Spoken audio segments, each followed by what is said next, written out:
Ayan. For today's video, gagawa tayo ng pipino na meron siyang vinegar, na meron siyang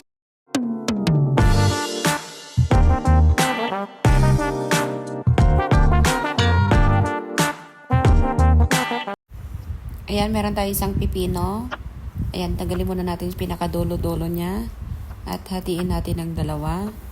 Ayan, i-slice muna natin siya ng ganyan.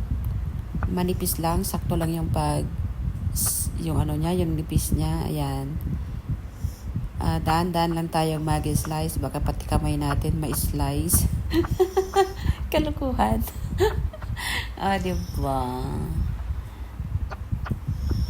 Ito na yung aking pinaka-favorite kong kainin, lalo na pag ang daming suka, pero konti lang lagay natin kasi wala tayong suka.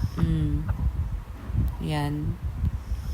Ayan, tapos na rin, transfer na natin sa plate. Ayan, ito na siya. Ganito lang, kanipis, sakto lang. Lagyan na natin sa plate at lagyan na natin ng suka. Ayan, excited na akong kumain. O, diba? Lagay tayo ng sugar, salt, vinegar na meron siyang chili, black pepper.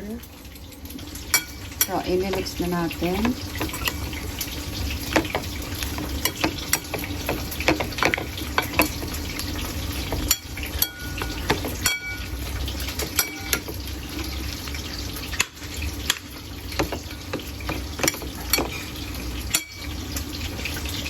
So guys, thank you for watching and see you on next video.